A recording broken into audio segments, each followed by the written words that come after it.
The champagne flute slipped through my fingers. I lunged for it, my hand closing around empty air as the glass tumbled toward the Italian marble floor. Time seemed to slow as I watched it fall. Watched the golden liquid arc through the air like a streak of liquid sunshine. My heart hammered against my ribs. This wasn't just any glass. This was a baccarat crystal flute, probably worth more than my rent, and I'd just sent it plummeting toward certain destruction at a party where I was supposed to be invisible, professional, competent.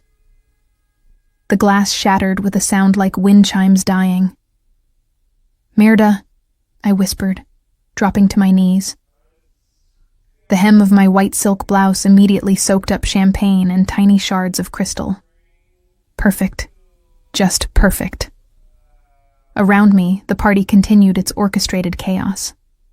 Servers in crisp black uniforms glided between clusters of Miami's elite, carrying trays of canapes that cost more than my weekly grocery budget. The string quartet near the infinity pool played something classical and expensive sounding. Laughter rippled across the terrace like waves, punctuated by the clink of glasses and the low murmur of conversations conducted in multiple languages. I was not supposed to be here on my knees, picking up broken glass like Cinderella after midnight. "Maya!" Jessica's voice cut through the ambient noise. I looked up to see my supervisor bearing down on me, her expression tight with barely contained fury. Jessica Chen ran events for the ultra-wealthy with the precision of a military general and the warmth of a glacier. "What happened?" "I'm so sorry," I said, gathering shards into my palm with shaking hands. "Someone bumped me and... Never mind." She grabbed my elbow, hauling me to my feet with surprising strength for someone who weighed maybe 100 pounds soaking wet. "Antonio will handle it. You need to check on the cabana setup. Mr. Ferraro's guests are arriving in 20 minutes, and the lighting still isn't right." Mr. Ferraro, Dante Ferraro to be precise, the man whose oceanfront estate we were currently decorating like a Mediterranean fever dream. The man who'd hired Jessica's company to throw this elaborate party for reasons no one had bothered to explain to the temporary help. The man I'd been carefully avoiding all evening, despite the magnetic pull I felt every time I caught a glimpse of him across the terrace. Not that I was supposed to notice him. I was here to work, to collect my paycheck, to add another client to my portfolio so I could eventually stop taking these soul-crushing event jobs and focus on my graphic design business. But Dante Ferraro was the kind of man you noticed even when you were trying desperately not to.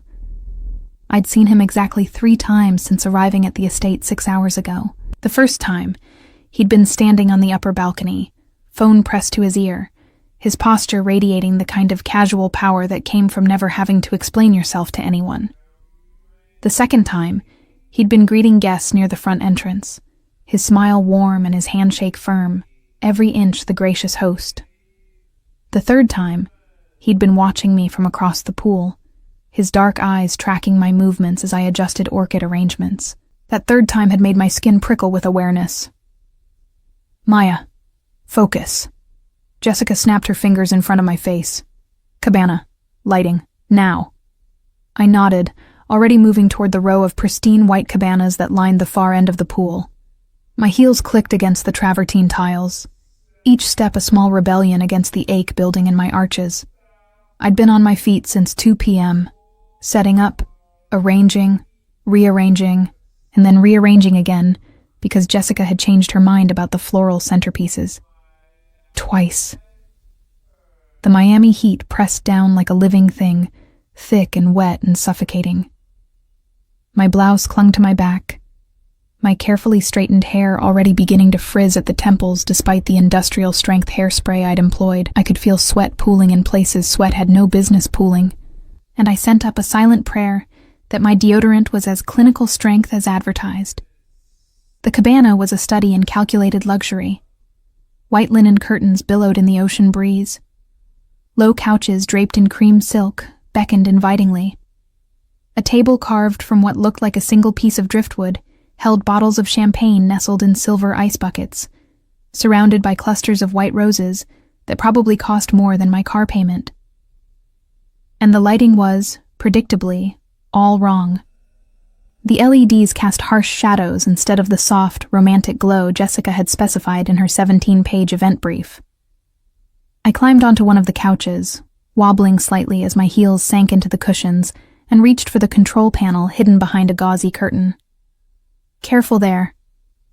The voice came from directly behind me, low and amused and entirely too close. I jerked in surprise, my heel catching on the couch cushion. For the second time that evening, I felt gravity assert its dominance. I flailed, my arms windmilling uselessly as I tipped backward. Strong hands caught me around the waist, steadying me with effortless strength. The contact sent electricity racing up my spine, made my breath catch in my throat. I could smell him. Cedar and bergamot and something darker, more complex. Something that made my hindbrain sit up and take notice. "Easy," the voice said, and I knew who it was before I turned around. Dante Ferraro stood less than a foot away, his hands still bracketing my waist. Up close, he was even more devastating than he'd been from across the terrace. Mid-30s, maybe. Tall, easily 6'2". Broad shoulders filling out a white linen shirt that probably cost more than my entire wardrobe. Dark hair swept back from a face that looked like it had been designed by someone with a very specific idea of masculine beauty. Strong jaw, high cheekbones, lips that managed to be both sensual and somehow dangerous. But it was his eyes that held me frozen. Dark, almost black, framed by thick lashes that would have been wasted on anyone less aggressively male. Eyes that seemed to see straight through the professional mask I'd been wearing all night, down to the messy, complicated truth underneath. "Mr. Ferraro," I managed, my voice coming out breathier than I'd intended. "I'm sorry, I was just fixing the lighting." "Dante," he corrected, his hands still warm against my waist. "And you're Maya, yes? Jessica's star designer." Star designer. I nearly laughed. Jessica had introduced me as temporary help, exactly once before relegating me to setup duty.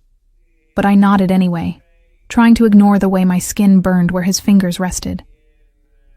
"The lighting," I said again, desperate to establish some semblance of professionalism.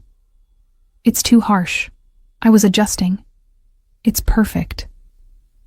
His thumbs moved slightly, a gesture so small I might have imagined it. Except I could feel the ghost of that movement singing through my nerve endings, making it hard to think about appropriate workplace boundaries. "Leave it." But Jessica said, "I'm paying Jessica." His smile was slow, predatory. "And I'm telling you it's perfect. Just like this."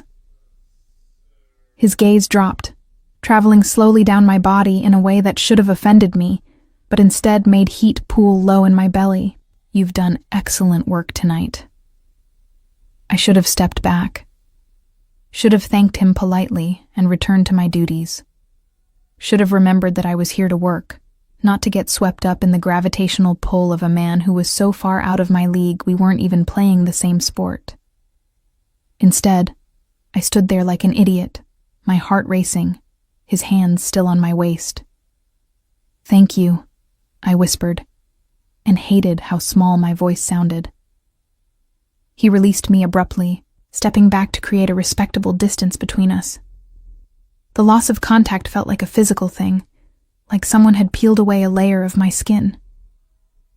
I wrapped my arms around myself, suddenly cold, despite the humid evening air. "Your guests," I said, grasping for anything that might restore the natural order of things.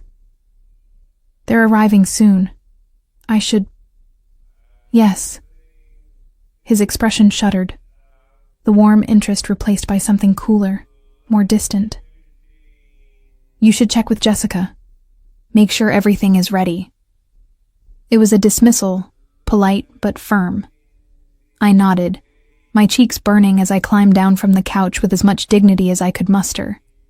I could feel his eyes on me as I walked away, could feel the weight of his attention like a physical touch. It made my skin prickle and my steps unsteady. Jessica was waiting near the pool, her expression thunderous. What took so long? The lighting, I lied. It needed... Never mind. The VIP guests are arriving. You're on coat check duty. Coat check. In Miami. In August. I bit back a laugh and nodded, following Jessica through the house to the marble-floored foyer where a small closet had been repurposed for the evening. It was air-conditioned, at least, a small mercy that I accepted gratefully as I stationed myself beside the gleaming mahogany door. The guests arrived in waves of expensive perfume and even more expensive jewelry. I smiled, accepted wraps and clutches and the occasional blazer, hung everything with meticulous care, listened to conversations that floated past like exotic birds, business deals conducted in casual tones, gossip delivered with surgical precision, references to people and places that existed in a world so far removed from my own, they might as well have been discussing Mars. I was reaching for a beaded evening bag when I heard his name. Dante's pulling out all the stops tonight. The woman's voice was low, conspiratorial. I couldn't see her from my position behind the closet door, but I could hear her perfectly. This must be about the territory dispute. Or the shipment. A man this time, his accent vaguely European. Giovanni's been making noise about the port access. Territory dispute, shipment, port access. Something cold settled in my stomach. These weren't normal party topics, weren't normal business conversations. They sounded like something out of a movie, the kind of dialogue that preceded violence and betrayal and bodies washing up on beaches. Maya.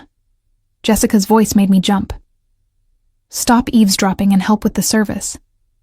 I nodded, my hands trembling slightly as I closed the closet door. I was being paranoid. These were probably just wealthy people discussing their wealthy people problems. Real estate, maybe. Import-export business. Perfectly legal. Perfectly normal explanations for words that had sounded distinctly illegal. Except I couldn't shake the feeling that I'd stumbled into something I wasn't supposed to hear. The party shifted into high gear around 9 p.m. The string quartet gave way to a DJ who played the kind of ambient electronica that rich people apparently considered dancing music. The champagne flowed more freely. Laughter grew louder, boundaries more fluid. I circulated with a tray of canapés, offering smoked salmon on blinis and foie gras on brioche, to people who barely acknowledged my existence. I was invisible again, safe in my invisibility, until I walked past the pool and saw Dante standing at the edge, his hand on the small of a woman's back. She was beautiful in that specific way that money could buy. Perfect skin, perfect hair, perfect body poured into a red dress that probably cost more than my car. She laughed at something he said, her hand resting possessively on his chest. Something ugly twisted in my gut. Jealousy, maybe. Or just the bitter recognition that I'd been stupid to think his attention meant anything. He was Dante Ferraro, owner of this obscene palace, host of parties that cost more than I made in a year. And I was temporary help. I turned away, my vision blurring slightly. And that's when it happened. My heel caught on the edge of a travertine tile. I stumbled, overcorrected, felt my balance shift catastrophically. The satin robe I'd thrown over my blouse earlier, Jessica had insisted on it, said it made the servers look more cohesive, slipped from my shoulders. I grabbed for it reflexively, which meant I couldn't catch myself when I fell. The pool water was shockingly cold after the humid evening air. It closed over my head, muffling the music and laughter, and turning the world into a silent, chlorinated cocoon. I thrashed, disoriented, my waterlogged clothes dragging me down. My lungs burned. Panic clawed at my throat. Then strong hands gripped my arms, hauling me upward, breaking the surface. I gasped, coughing up pool water, my hair plastered to my face. Someone had me, was pulling me toward the shallow end. I blinked water from my eyes and found Dante Ferraro staring at me with an expression I couldn't read. He'd jumped in fully clothed. His white shirt clung to his chest, revealing the hard planes of muscle underneath. Water streamed down his face, dripped from his hair. He looked like something out of a cologne commercial. And he'd frozen. His hands were still on my arms, but his grip had gone slack. His eyes were fixed on something behind me, his expression shifting from concern to shock to something harder, more dangerous. "What?" I started, but he cut me off. "Turn around." His voice was rough, urgent. "Turn around right now." I did, confused and shaking, and still trying to process the fact that I'd just fallen into a pool at the most important event I'd ever worked. Felt the cool air hit my exposed back. Realized with dawning horror that my white blouse had gone completely transparent in the water. But Dante wasn't looking at my bra. He was staring at something else. The tattoo. I'd gotten it when I was 18, drunk on cheap tequila and bad decisions during spring break. A symbol I'd seen in a dream, or thought I had. Delicate black lines that formed something almost floral, almost geometric. Beautiful and strange and utterly meaningless. Except Dante Ferraro was staring at it like he'd seen a ghost. "Where did you get that?" His voice was barely above a whisper, but it cut through the party noise like a knife. "Who gave you that mark?" My teeth were chattering, from cold or fear or both. "I don't know what you... Who are you?" He grabbed my shoulders, turned me to face him. His eyes burned into mine, dark and intense, and absolutely terrifying. "Who the fuck are you, really?" Before I could answer, before I could even begin to formulate a response, strong hands grabbed me from behind. Someone wrapped a towel around my shoulders. Jessica's voice sharp with annoyance. "I'm so sorry, Mr. Ferraro. She's new. She didn't mean..." "Get everyone out." Dante's voice was ice cold, utterly commanding. "Clear the property, now."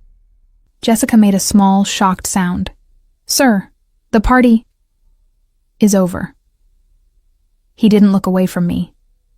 "Everyone leaves. Everyone except her."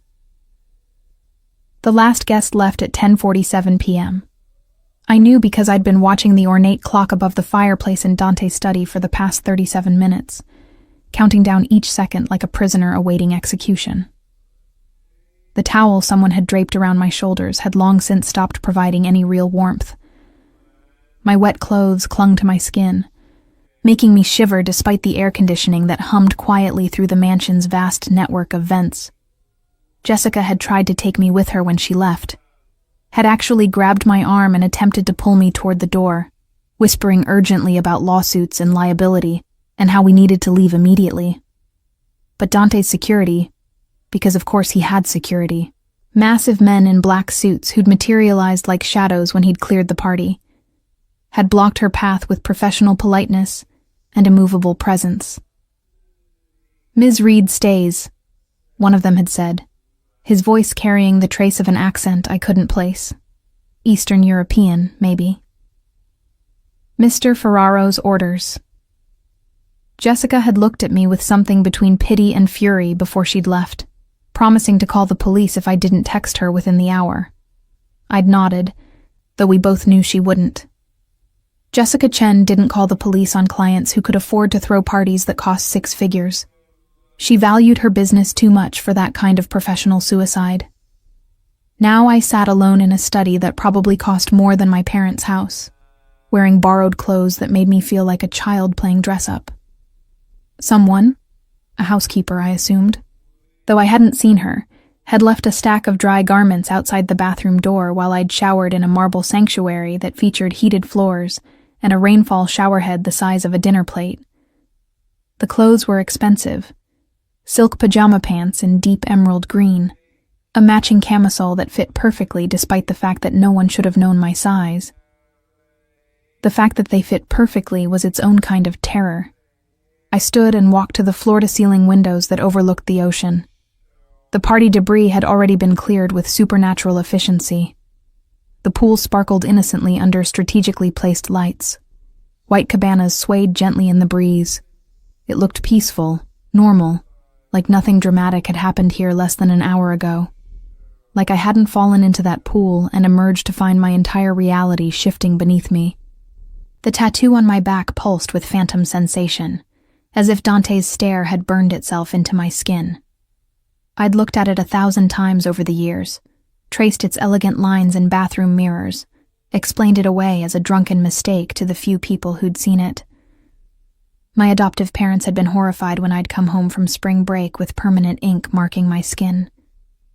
They'd insisted I have it removed, offered to pay for the laser treatments. But I'd refused. Something about the symbol had felt right, felt important in a way I couldn't articulate. Like it meant something I was supposed to remember, but couldn't quite grasp. The study door opened without a knock. Dante entered with the fluid grace of a predator, changed into dry clothes that somehow looked even more expensive than the ruined linen he'd been wearing. Dark slacks, a black shirt with the sleeves rolled up to reveal forearms corded with muscle and marked with what looked like scars. His hair was still damp, swept back from his face in a way that emphasized the sharp angles of his features. He wasn't alone. The man who followed him was older, maybe 60, with silver hair and eyes that held the kind of cold intelligence that came from surviving in a world that didn't forgive mistakes. He wore a 3-piece suit despite the hour, despite the heat, and carried himself with the rigid posture of someone who'd spent time in the military. "Sit down, Maya." Dante's voice was different now. Not warm and amused like it had been by the cabana. Not shocked and urgent like it had been in the pool. This was the voice of a man who gave orders and expected them to be followed without question. I sat, my hands twisting in my lap. The older man pulled a tablet from his briefcase and began swiping through screens with practiced efficiency. Dante remained standing, his arms crossed over his chest, his eyes fixed on me with an intensity that made it hard to breathe. "This is Alessandro Romano," Dante said, nodding toward the older man. "He's been with my family for 30 years. He handles sensitive matters." Sensitive matters. The phrase hung in the air like a threat. "I'm going to ask you some questions," Dante continued, his voice carefully neutral. "And you're going to answer them truthfully. Understand?" I nodded, not trusting my voice. "Where were you born?" The question caught me off guard. I'd expected accusations, demands to know who I really was, why I'd come to his party, not this clinical interrogation. "I don't know," I admitted. "I was adopted when I was 6 months old. The agency in Orlando never told my parents where I came from originally." Alessandro made a note on his tablet. Dante's expression didn't change. "Your adoptive parents. Names? David and Sarah Reed. They live in Tallahassee." My hands were shaking now. I pressed them flat against my thighs, trying to appear calmer than I felt. "They're good people, retired teachers. They don't have anything to do with whatever this is." "And the tattoo?" Dante moved closer, his shadow falling across me. "When did you get it?" "Spring break 2018. I was 18, stupid, drunk." The words tumbled out too fast. I saw the design in a dream, or I thought I did. It felt important. I know that sounds insane, but... "Show me." It wasn't a request. I stood on trembling legs and turned around, lifting the silk camisole to expose my back. I heard Dante's sharp intake of breath, heard Alessandro murmur something in Italian that sounded like a prayer or a curse. "Cristo Santo," Alessandro whispered. "It's exact, down to the last detail." "I can see that." Dante's voice was tight, controlled in a way that suggested barely restrained emotion. "Take a picture. We need to send it to Vitale." The click of the camera made me flinch. I lowered my shirt and turned back around, my heart pounding so hard I could feel it in my throat. "Please," I said, and hated how my voice broke on the word. "Please just tell me what this is about. Why does my tattoo matter? Who do you think I am?" Dante and Alessandro exchanged a look that spoke of decades of shared history, of conversations conducted in glances rather than words. Finally, Dante sighed and ran a hand through his hair, disrupting the perfect styling. 23 years ago, he said slowly, there was a war between the major families in South Florida. Territory disputes, business disagreements, the usual bullshit that men kill each other over. He paused, his jaw tightening. One of those families was the Santoros. Old blood, Sicilian roots, connections that went back generations. They controlled the port traffic, ran most of the import operations from Miami to Fort Lauderdale. I wanted to interrupt, to tell him I didn't care about mob history, that I just wanted to go home and forget this night had ever happened. But something in his expression kept me silent. The Santoro family had a daughter, Dante continued. Gabriella. She was maybe 13 when the war started. Beautiful kid, smart, loved art and music. She was supposed to be untouchable. There are rules, even in our world. You don't hurt children. You don't target families. What happened to her? I asked, though some part of me already knew. She disappeared. Alessandro spoke for the first time, his accented English careful and precise. During a raid on the Santoro compound, there was a fire, confusion, gunshots. When the smoke cleared, Gabriella was gone. Her parents assumed she'd died in the fire, that her body had been incinerated. They found remains, children's bones. DNA testing wasn't what it is now. They buried an empty casket and tried to move on. But she didn't die, I whispered, understanding dawning with cold, terrible clarity. The Santoro family mark, Dante said, moving to Alessandro's tablet and turning it to face me. The screen showed an image of a crest, ornate and beautiful, featuring the exact design that marked my back. Every blood member of the family receives this mark on their 18th birthday. It's tradition, going back centuries. A way to identify true Santoros versus associates, marriages, adopted members. I stared at the crest, at the symbol I'd thought came from a drunken dream. The lines matched perfectly.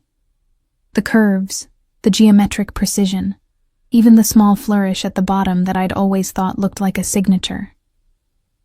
You think I'm Gabriella Santoro? I said flatly. I think, Dante replied, his voice gentle now, almost kind, that you might be the daughter of Antonio and Maria Santoro. I think someone saved you from that fire 23 years ago and put you into the adoption system under a false identity. I think you've been hidden your entire life and you didn't even know it. The room tilted.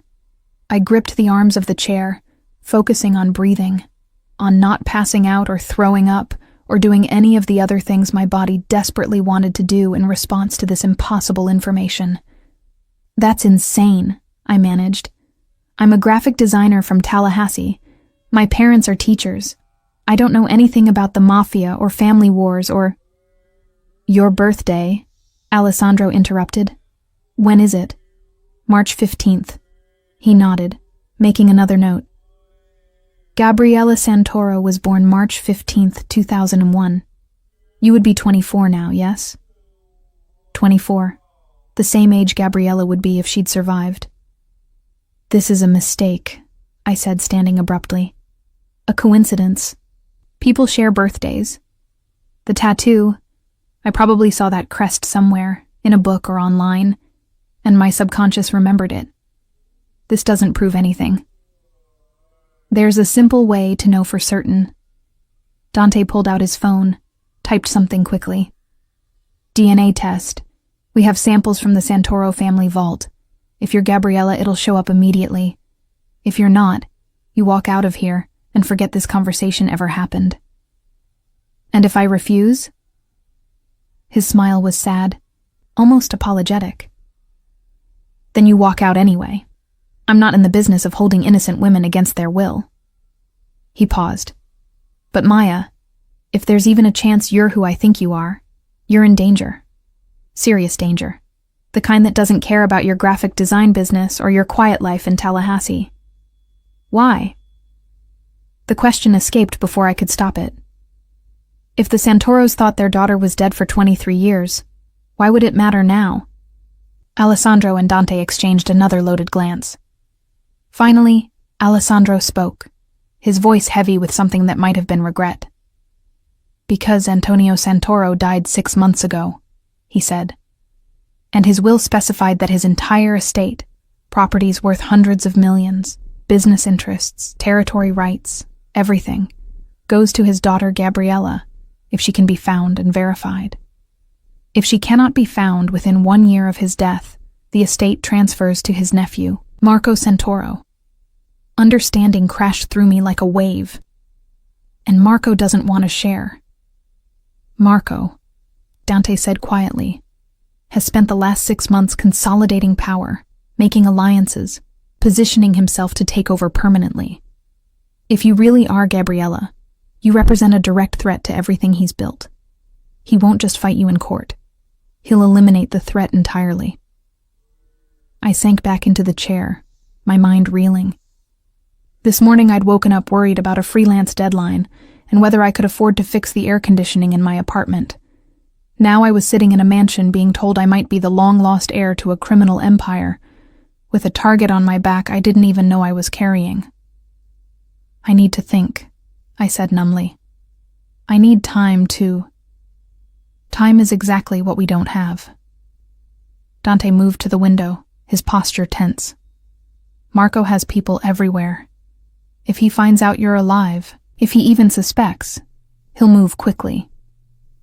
We need to secure you, verify your identity, and figure out our next steps before word gets out. Our next steps? I repeated. Why do you care? If I'm Gabriella Santoro, I'm your enemy's daughter. Shouldn't you be happy Marco wants to kill me? Dante turned to face me, and for the first time since the pool, I saw something genuine break through his careful control. Anger, yes, but also something that looked like guilt.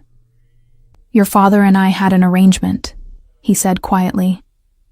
Before he died, before he knew about the cancer that would take him, we'd negotiated a peace. Territory divisions, profit sharing, an end to the violence that had poisoned South Florida for decades. He wanted better for the next generation. He told me, Dante's voice caught.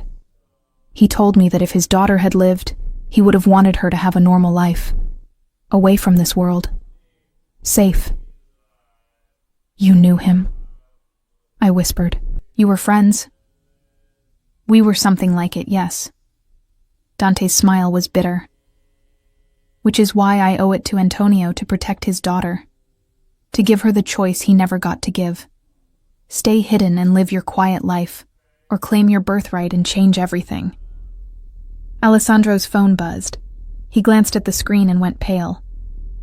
Dante, we have a problem. What kind of problem? Someone just sent Marco Santoro a photo. Alessandro turned the phone to show us. My stomach dropped. It was a picture of me at the party, taken from behind, the tattoo clearly visible through my wet, transparent blouse. It was posted to an encrypted forum 30 minutes ago. He knows. The room went silent except for the distant sound of waves crashing against the shore. Dante's expression hardened into something cold and dangerous. The gracious host completely vanished. Lock down the estate, he ordered. Full security protocol.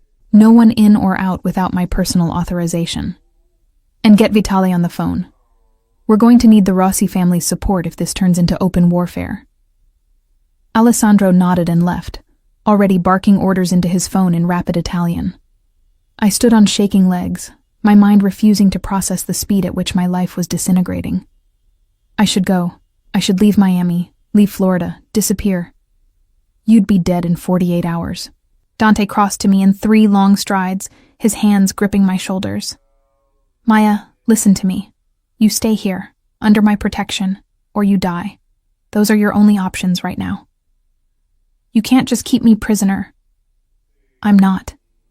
His grip gentled, his thumbs tracing small circles against my collarbone in a gesture that should have been comforting, but instead sent electricity racing through my nervous system. I'm offering you sanctuary, a chance to figure out who you really are and what you want to do about it. But you have to trust me. I looked up into those dark eyes, searching for deception, for ulterior motives, for any sign that this was just another manipulation. But all I saw was grim determination and something that might have been genuine concern. Why should I trust you? I asked. I don't even know you. No, he agreed. You don't. But I knew your father, and I made him a promise. Before I could respond, the lights went out. The mansion plunged into darkness so complete it felt solid, oppressive. I heard Dante curse in Italian, felt his hands tighten on my shoulders. Then the emergency generators kicked in, bathing everything in dim red light that made the study look like a crime scene. Stay close to me, Dante ordered, pulling me against his side. His body was warm, solid, radiating the kind of controlled strength that came from years of training. Don't make a sound. We moved through the darkened mansion like ghosts. I could hear shouts in the distance, the crack of what might have been gunfire. My heart hammered against my ribs. This couldn't be happening. This was Miami, not some war zone. People didn't storm mansions and cut power and... Glass shattered somewhere below us. More shouts, closer now. Dante pulled me into what looked like a bedroom, shutting the door silently behind us. He moved to a painting on the wall. A Monet, I thought numbly. An actual fucking Monet. And swung it aside to reveal a biometric scanner. He pressed his palm against it. The scanner beeped softly, and a section of the wall slid open to reveal a hidden room. Inside, he whispered. Now. I stumbled into the darkness. Dante followed and the wall slid shut behind us, sealing us in what appeared to be a panic room. Emergency lighting flickered on automatically, revealing a space about the size of my apartment bedroom. Monitors lined one wall, showing security feeds from around the estate. A small arsenal of weapons occupied another wall. There was a bed, a bathroom, supplies that suggested someone could hide here for days if necessary. On the monitors, I watched masked figures move through the mansion with military precision. 6 of them, maybe more. They moved like professionals, like people who killed for a living. They're here for you, Dante said quietly, standing close enough that I could feel his breath against my ear. Marco sent them. He's not wasting any time. How did they find me so fast? My voice was barely a whisper. Someone at the party must have recognized the tattoo, sent that photo to Marco with your location. Dante's jaw tightened as he watched the monitors. I should have been more careful. Should have gotten you out of Miami the second I saw that mark. This is insane. I wrapped my arms around myself, trying to stop the shaking that had nothing to do with cold. 24 hours ago, my biggest problem was a difficult client. Now there are assassins in your house trying to kill me because of a tattoo I got while drunk in Cancun. Not just any tattoo. Dante turned to face me, his expression grave. That mark means you're the rightful heir to one of the most powerful criminal organizations in North America. It means you control territory, businesses, connections worth hundreds of millions of dollars. It means you have the power to reshape the entire South Florida underworld if you choose to claim it.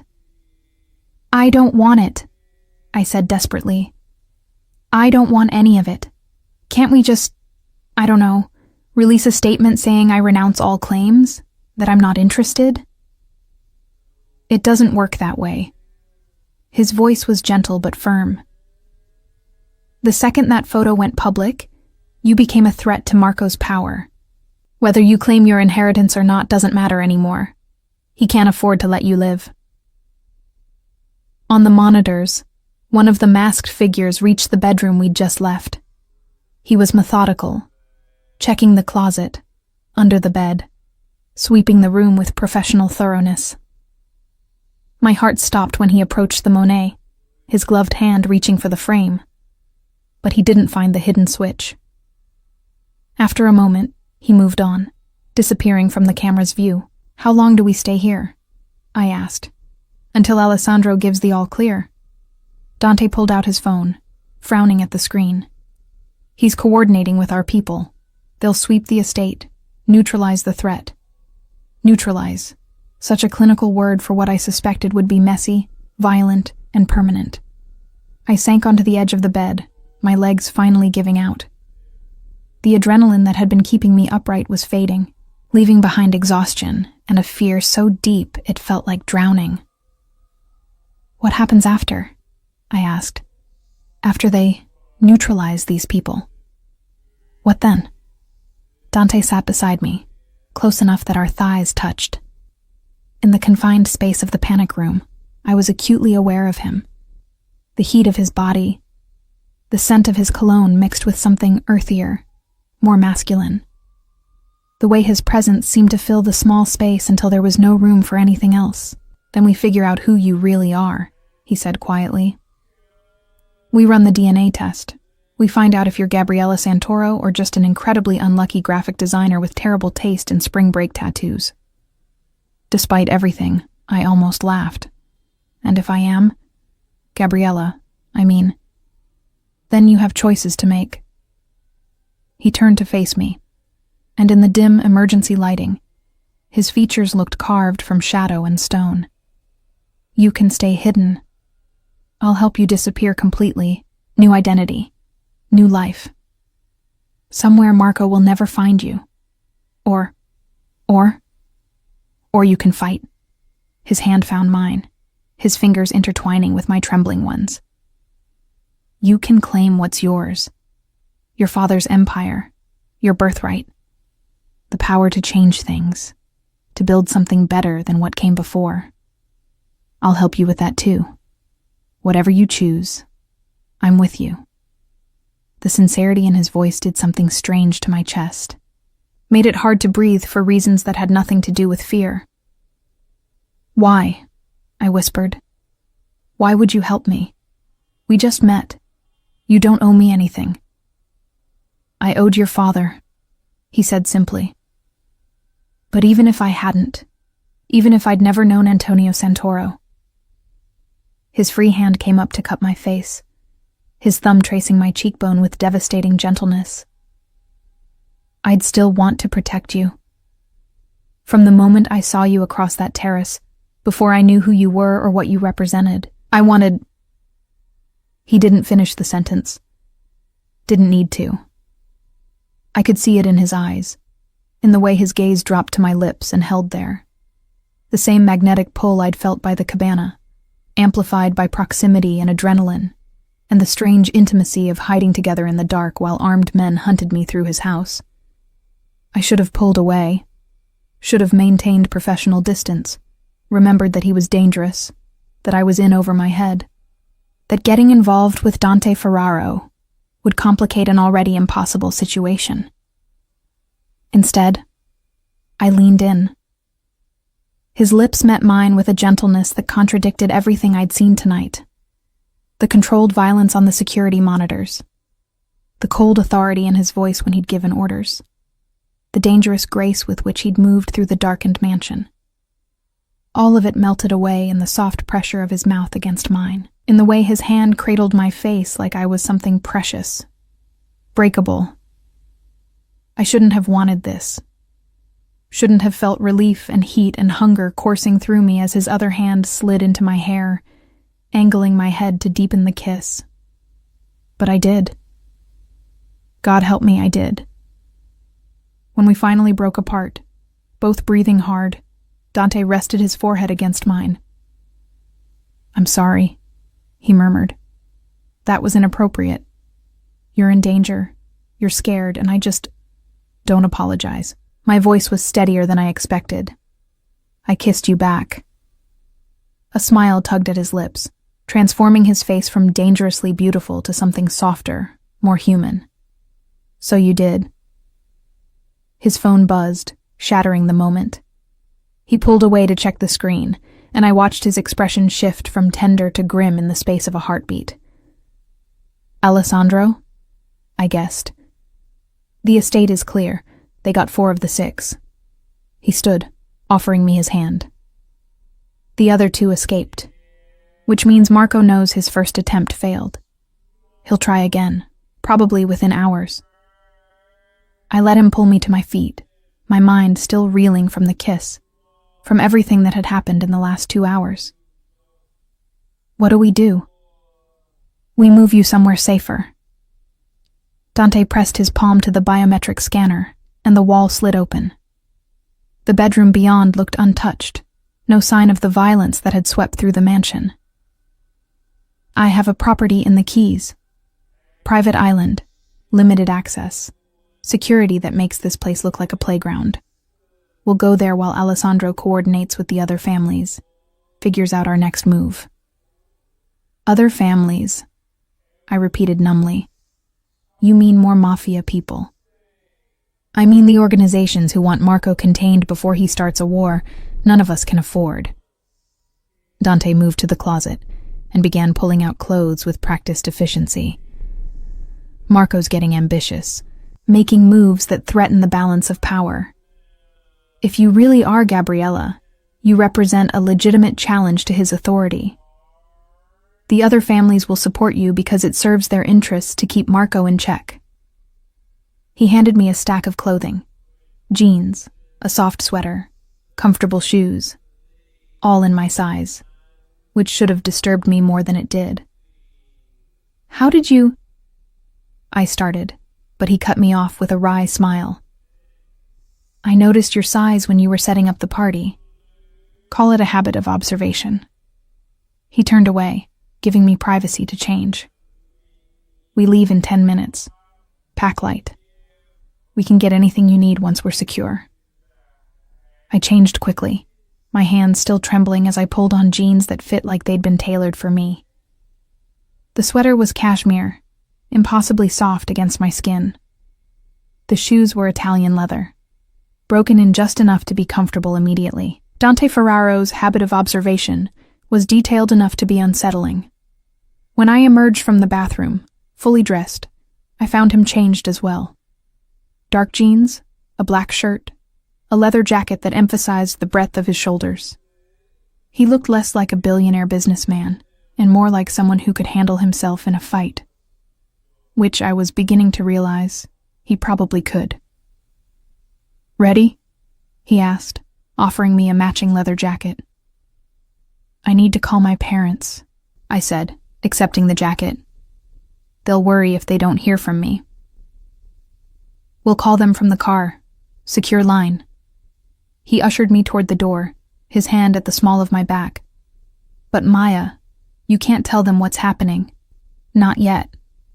The fewer people who know your location, the safer you are. I nodded, though guilt twisted in my gut.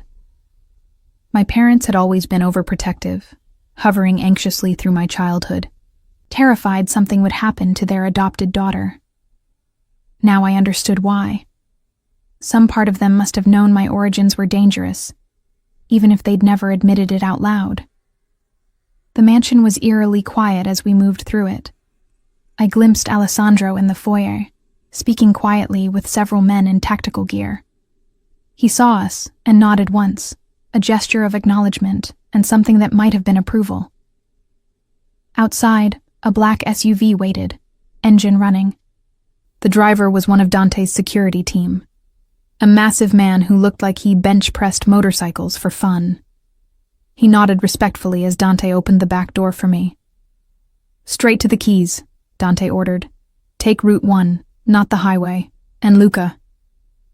No one follows us, Luca finished, his voice a gravelly rumble. I know the drill, boss. I slid into the back seat, and Dante climbed in beside me. The door closed with a heavy, final-sounding thunk. Through the tinted windows, I watched the mansion recede into the distance, its elegant facade giving no hint of the violence that had unfolded inside just minutes ago. Here. Dante handed me a phone. It's secure, encrypted. You can call your parents, but keep it brief.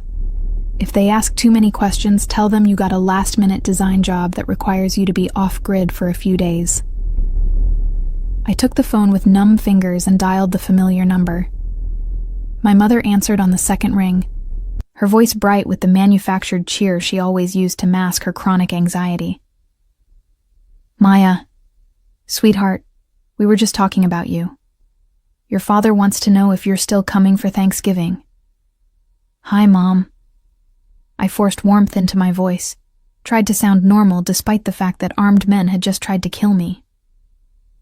"Listen, I can't talk long. I got hired for a really intensive project, and I'm going to be out of touch for a few days, maybe a week.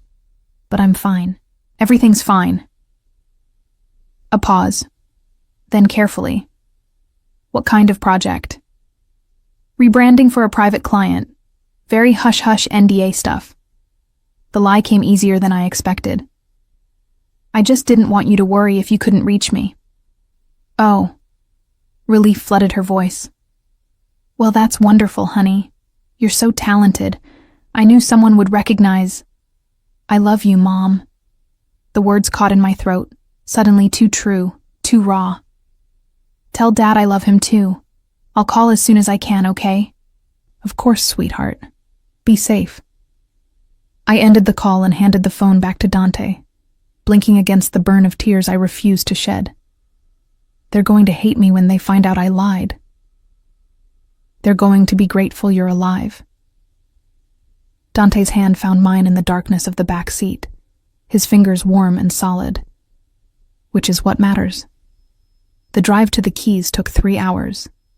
We traveled in silence mostly, the rhythmic hum of tires on asphalt and Luca's occasional check-ins on his radio, the only sounds. I watched Miami's glittering skyline fade behind us, watched the urban sprawl give way to palm trees and small towns, and eventually the dark expanse of ocean on either side of the overseas highway. Dante made phone calls in Italian, his voice low and urgent. I caught fragments, names I didn't recognize, references to territory and alliances and blood debts. The language of a world I'd never known existed until tonight, a world I might actually belong to. Somewhere around Key Largo, exhaustion finally claimed me. I didn't mean to fall asleep, didn't mean to let my guard down. But the adrenaline crash was inevitable, and Dante's presence beside me felt absurdly safe despite the circumstances. I felt myself drifting, felt his arm come around my shoulders, pulling me against his chest. "Sleep," he murmured against my hair. "I've got you." And despite everything, the danger, the uncertainty, the terrifying possibility that I wasn't who I'd always thought I was, I believed him. I woke to the sound of waves and the smell of salt air. We were parked on what looked like a private dock, a sleek yacht moored beside us, its lights casting dancing reflections on the dark water. "We're here," Dante said softly, and I realized I was still pressed against his chest, his arms still wrapped protectively around me. "My island is a few miles offshore. The yacht will take us the rest of the way." I sat up, disoriented and stiff from sleeping in the car. "You own an island?" "Several, actually." He climbed out and offered me his hand. "But this one is special. Completely off the grid, self-sufficient. Solar power, desalination plant, private security that makes the Secret Service look like mall cops. If Marco wants to find you there, he'll need a small army." The yacht was as luxurious as I expected from a man who owned private islands. All gleaming wood and brass fixtures, with a main cabin that looked like something out of a design magazine. A crew member, young, professional, armed, welcomed us aboard and immediately cast off the mooring lines. Dante led me to the upper deck, where comfortable seating overlooked the bow. As we pulled away from the dock and accelerated into the open water, he poured 2 glasses of wine from a bottle I suspected cost more than my monthly rent. "I don't drink much," I said automatically, then laughed at the absurdity of worrying about alcohol consumption while fleeing from Mafia assassins. "Neither do I, usually." Dante handed me a glass anyway, but tonight calls for exceptions. I took a sip and the wine exploded across my tongue. Complex, layered, perfect. Of course it was perfect. Everything in Dante's world was perfect, carefully curated, controlled. "Tell me about him," I said abruptly. "My father, Antonio Santoro. What was he like?" Dante settled into the seat beside me, his gaze fixed on the dark horizon. Complicated, ruthless when he needed to be, but not cruel for cruelty's sake. He believed in honor, in keeping your word even when it cost you, especially when it cost you. He paused, swirling his wine. He talked about Gabriella sometimes, late at night, when the wine made him philosophical. He said losing her broke something in him that never healed. That if she'd lived, he would have found a way out of the life, given her something better. "But she didn't live," I whispered. "I didn't live. The girl he knew died in that fire."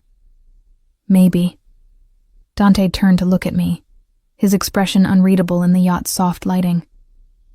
"Or maybe she survived, grew up safe and loved, became a talented graphic designer with a good heart and terrible luck with spring break tattoos. Maybe Antonio got his wish after all, just not in the way he expected." "You think he'd be happy about this? That I didn't grow up in his world?" "I think," Dante said carefully, "he'd be devastated that you were in danger. But yes, I think a part of him would be relieved that you were spared the worst of it, that you had a chance at normal." I laughed, the sound bitter. "Normal?" "Right. Nothing says normal like hiding on a private island while your cousin sends hit squads after you." "Fair point." His smile was wry. "For what it's worth, you're handling this remarkably well. Most people would have fallen apart by now. The night's still young." I took another sip of wine, letting the alcohol warm me from the inside. "Can I ask you something?" "Anything." "Why did you kiss me? Earlier, in the panic room?" I forced myself to meet his eyes. "Was it real, or were you just trying to distract me from freaking out?" Dante set down his wine glass and shifted to face me fully. In the moonlight, he looked like something out of a dream, beautiful and dangerous, and utterly focused on me. "It was real," he said quietly. "Ill-advised, inappropriate, probably a dozen other things that make it a terrible idea, but real." His hand came up to cut my face, his thumb tracing my cheekbone in that devastating way he had. "I wanted to kiss you from the moment I saw you adjusting those orchid arrangements, before I knew anything about Santoro marks or hidden heirs. I wanted you, Maya. I still want you. That hasn't changed." My breath caught. This is crazy. We barely know each other. And even if I am Gabriella, even if I have some claim to this inheritance, I'm nobody special. "You're wrong." His voice was fierce, almost angry. "You're brilliant. I saw your design portfolio while Alessandra was running background checks. The work you do, the way you see the world, the creativity you bring to everything you touch. That's rare, Maya. That's special. The Santoro name doesn't make you valuable. You're valuable because of who you are." I wanted to believe him. God, how I wanted to believe him. But doubt gnawed at me, whispering that this was all too much, too fast, that Dante's interest in me couldn't be separated from what I represented to his world. "What if the DNA test is negative?" I asked. "What if I'm not Gabriella, just some random woman with a coincidental tattoo and an inconvenient birthday?" "Then you go back to your life." His hand dropped from my face, and I immediately missed the contact. "And I help you disappear well enough that Marco never finds you. But Maya..." He hesitated, something vulnerable flickering across his features. "I'd like to see you again. After all this is settled, when you're safe and you have time to think clearly. I'd like to take you to dinner, maybe show you some of my world that doesn't involve panic rooms and assassins." "A date," I said, testing the word. "You're asking me on a date." I'm saying I'd like the chance to get to know you properly, without the threat of imminent death hanging over us. His smile was soft, almost shy. Is that completely insane? Completely, I agreed. But I think I'd like that too. Before either of us could say anything else, the yacht began to slow. I looked up and saw it, Dante's Island, rising from the dark water like something out of a fantasy. White sand beaches glowed in the moonlight, palm trees swayed in the breeze, and perched on the highest point, a sprawling villa that managed to be both modern and classic, all clean lines and floor-to-ceiling windows that reflected the stars. "Welcome to Isola della Luna," Dante said, standing and offering me his hand.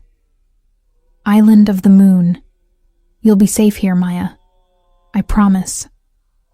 As the yacht docked and Dante led me down the gangplank toward the villa, I couldn't shake the feeling that my old life, my small apartment, my freelance clients, my careful routine, was slipping away like sand through my fingers. Whether I was Gabriella Santoro or just Maya Reed, incredibly unlucky graphic designer, nothing would ever be the same again. And looking at Dante's hand wrapped around mine, feeling the solid warmth of his presence beside me, I wasn't entirely sure I wanted it to be. The villa was a masterpiece of architectural design and paranoid security masquerading as luxury. Dante gave me a brief tour as we entered through massive glass doors that, he explained casually, were bulletproof and could withstand direct explosive charges. The foyer opened into a great room with soaring ceilings and views of the ocean on 3 sides, decorated in shades of white and cream that should have felt sterile, but instead felt like being wrapped in clouds. "There are 6 bedrooms," Dante said, leading me up a curved staircase that seemed to float without visible support. "You can take your pick. Each has its own bathroom, ocean views, and—" He paused, his expression slightly embarrassed.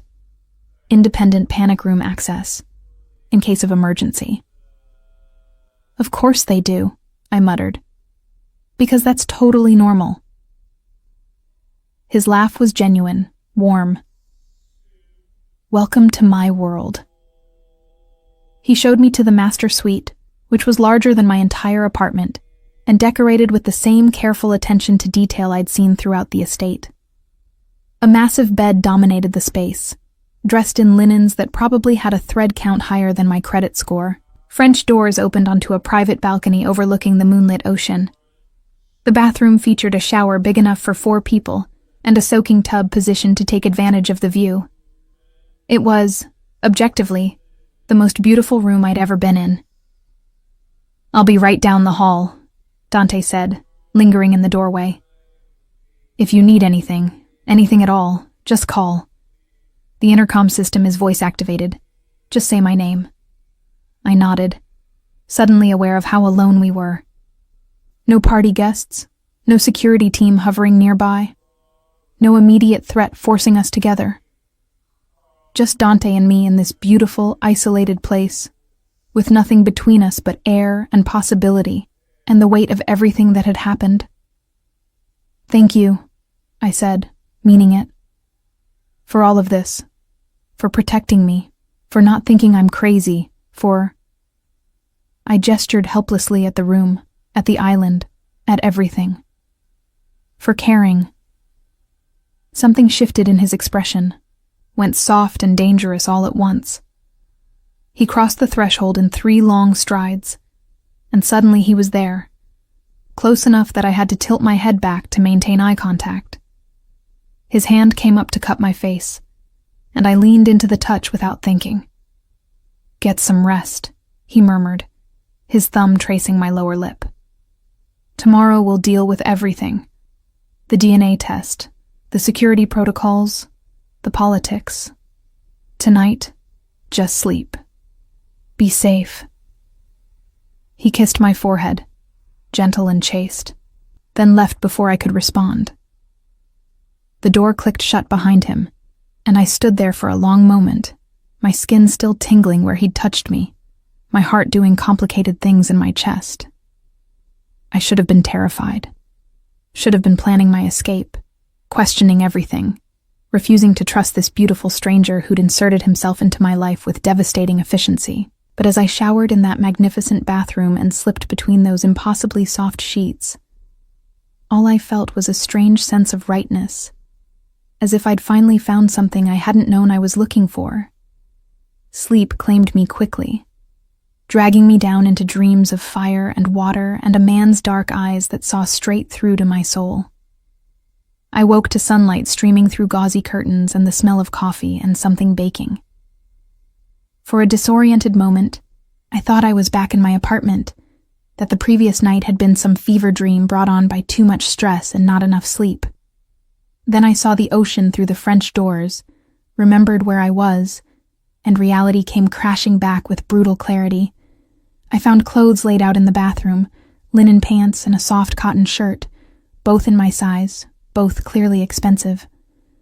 I was beginning to suspect Dante had an entire wardrobe prepared for me, which should have been creepy, but instead felt oddly thoughtful, like he'd been preparing for my arrival long before that satin robe fell into his pool. The thought made me shiver with something that wasn't quite fear. I followed the smell of coffee down the floating staircase to find Dante in the kitchen, cooking breakfast with the easy competence of someone who'd done it 1,000 times before. He wore linen pants and a white shirt, the sleeves rolled up to reveal those scarred forearms I'd noticed last night. His feet were bare. His hair was damp, as if he'd recently showered. He looked domestic and dangerous in equal measure, and my traitorous heart skipped at the sight of him. "Good morning," he said, glancing up with a smile. "I hope you like frittatas. I made one with local vegetables from the island's greenhouse." "You have a greenhouse?" "Solar-powered, climate-controlled, produces enough food to keep the island self-sufficient for months if necessary." He slid a perfectly golden frittata onto a plate and handed it to me. "Coffee's fresh. Help yourself." I poured coffee from a French press. Of course it was a French press. Of course the coffee was probably single origin and ethically sourced and roasted by artisans who'd devoted their lives to the craft, and took a seat at the kitchen island. The frittata was predictably perfect. Eggs that tasted like eggs were supposed to taste, vegetables that burst with flavor, cheese that melted on my tongue in a way that made me want to weep. "This is incredible," I said around a mouthful. "Did you learn to cook in Mafia school?" Dante laughed, the sound rich and genuine. "My grandmother taught me. She insisted all her grandchildren know how to feed themselves properly. Said depending on others for basic survival was a weakness. Smart woman. The smartest." His expression went soft, nostalgic. "She ran the family for 40 years after my grandfather died. Ruled South Florida with an iron fist wrapped in homemade pasta and strategic marriage alliances." I set down my fork, suddenly not hungry. "Your family, the Ferraros. Where do you fit in all of this? What's your connection to the Santoros beyond knowing my father?" Dante poured himself coffee and settled onto the stool beside me, close enough that our knees touched. "The Ferraros control most of the legitimate business interests in South Florida. Real estate, hospitality, import-export through legal channels. We're the acceptable face of the organization, the ones who go to charity galas and sit on corporate boards and pretend we don't know where half our money comes from." "But you do know." "I've known since I was 12, and my father sat me down and explained exactly what our family business entailed." His jaw tightened. "I've spent the last 15 years trying to legitimize as much as possible, move us away from the violent side of things. It's why Antonio and I became allies. We both wanted something better for the next generation." "Did you succeed?" "Partially." He stared into his coffee cup as if it held answers. "The younger generation is less involved in the traditional activities. We've divested from several problematic businesses, invested heavily in legitimate ventures. But completely cutting ties with the old ways?" He shook his head. "It's complicated. There are obligations, debts, connections that go back generations. You can't just walk away. Can or won't." His eyes met mine, dark and honest. Both. This life, it's in my blood. I've tried to use my position for good, to minimize harm, to protect people who can't protect themselves. But I'm not innocent, Maya. I've made decisions that kept me up at night, done things I'm not proud of. If you're looking for a hero, you're going to be disappointed. The honesty was jarring, refreshing. I'm not looking for a hero. I'm trying to figure out if I can trust you. That's fair. He set down his coffee and turned to face me fully, his knee pressing more firmly against mine. Here's what I can promise you. While you're under my protection, no harm will come to you. Not from Marco, not from anyone. I'll help you discover the truth about your identity, and whatever that truth is, I'll support whatever decision you make about your future. And if you want to walk away from all of this, the inheritance, the family, everything, I'll make sure you can do that safely. And if I don't walk away? Something heated flickered in his eyes. Then I'll stand beside you, help you claim what's yours, teach you how to survive in this world, whatever you need. Why? The question burst out before I could stop it. Why do you care so much? You barely know me. Dante reached out slowly, giving me time to pull away, and tucked a strand of hair behind my ear. His fingers lingered, tracing the shell of my ear in a way that made me shiver. I've spent my whole life surrounded by people who want something from me, he said quietly. Power, money, connections, protection. They see Dante Ferraro, head of the Ferraro organization, and they calculate how I can be useful to them. His thumb traced my jawline. But when you looked at me last night, in that cabana before everything went to hell, you saw just a man. You didn't know who I was, what I could do for you, and you were still interested. I was working, I protested weakly. You were curious. His smile was knowing, almost cocky. I saw it in your eyes, the same pull I felt, like recognizing something in someone you didn't know you were looking for. My breath caught. He was right, of course. I had felt it, that magnetic pull, that sense of recognition that had nothing to do with logic and everything to do with some primal part of my brain that had looked at Dante Ferraro and said mine. Before I could respond, his phone buzzed. He glanced at it and frowned. Alessandro, the DNA results are ready. Everything else fell away. The intimate moment, the charged atmosphere, the breakfast cooling on our plates. All of it vanished in the face of that simple statement. The DNA results were ready.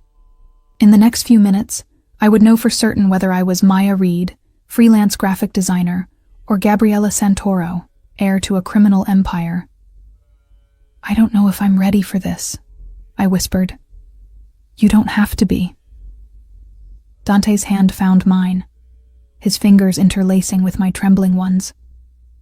Whatever the results say, whatever you decide to do with that information, I'm here. You're not facing this alone.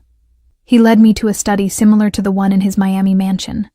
Floor-to-ceiling windows overlooking the ocean, expensive art on the walls, technology that probably cost more than most people's houses. A large monitor dominated one wall, and Dante tapped it to life with a voice command.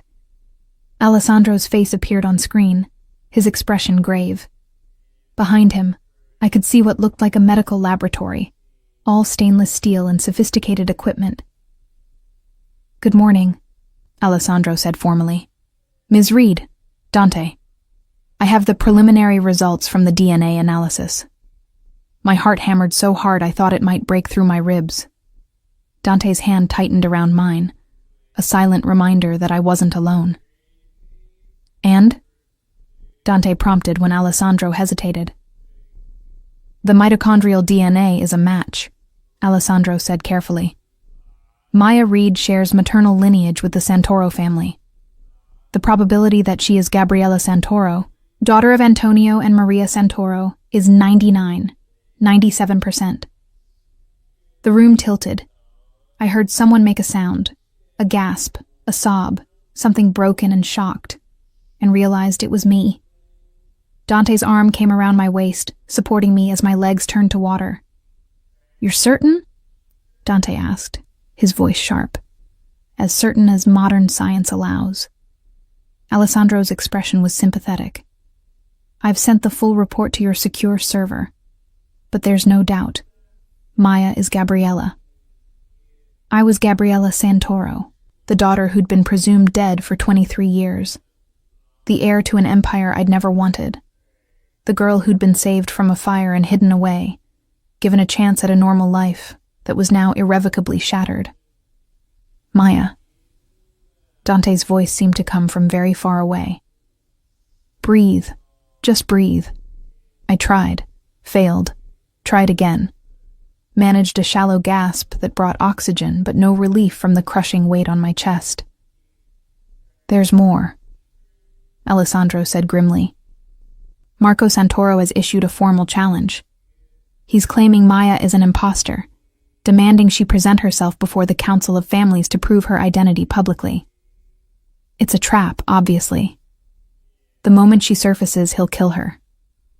"Then she doesn't surface," Dante replied, his voice cold and hard. "We have the DNA proof. We don't need the Council's approval." "Actually, we do." Alessandro's expression was apologetic.